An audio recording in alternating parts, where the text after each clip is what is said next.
Hello all, நமஸ்காரம்.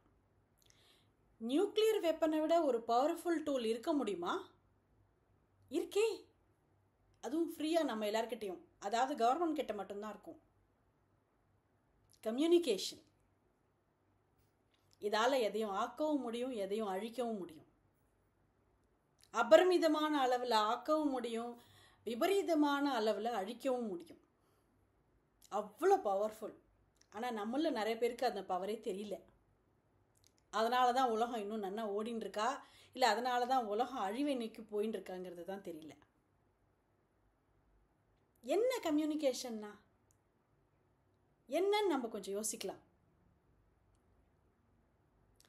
Gamma, கம்போஸ்டா, emotional ஸ்டெபிலிட்டியோட, அதாவது நிறுத்தி நிதானமாக தெளிவான எண்ணங்களோட, மூட் ஸ்விங்ஸ் எல்லாம் இல்லாமல் நம்ம சொல்ல வந்த விஷயத்தை எடுத்து சொன்னோன்னாக்கா, அது யாராக வேணா இருக்கட்டும், நம்மளை விட 1000 மடங்கு பெரியவா, குட்டி சின்ன குழந்தை, யாராக வேணா இருக்கட்டும், நம்ம எடுத்து சொல்லும் பொழுது 100% அட்டென்ஷனோட அவள் கேட்பா. இந்த காலத்தில் அதுதான் இல்லை. நம்ம பாட்டு பேசிகிட்டு இருப்போம், அது பாட்டு மொபைலில் எதையோ பார்த்துட்டு இருக்கோம், இல்லை அவள் பாட்டுக்கு வேற எங்கேயோ சிந்தனையை செலுத்தின்னு இருப்பா இல்லையா?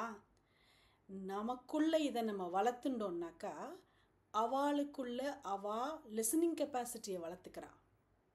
சொல்லும் பொழுது நீங்கள் எந்த விஷயத்தை சொல்லணுன்னாலும் பணிவோடையும் அன்போடையும் அதோட கலந்த ஒரு கண்டிப்போட வாய்ஸோடு நீங்கள் பேசி பாருங்கோ.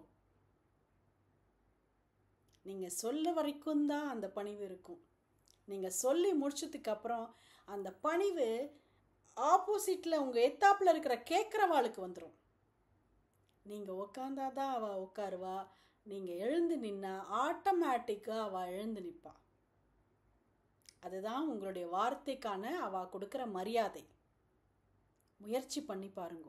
கம்யூனிகேஷனை விட பெரிய டூல் ஒன்றுமே கிடையாது. 10 பைசா செலவில்லாத கிடைக்கிற டூல். ஜெயிக்கிறதுக்கும் அதுதான் வழி, தோக்கிறதுக்கும் அதுதான் காரணம். நம்ம பெரியவாலாம் சொல்லியிருக்கா இல்லையா, ஒரு சொல் வெல்லும், ஒரு சொல் கொல்லும். கம்யூனிகேஷன். யோசிச்சு பாருங்க. நமஸ்காரம்.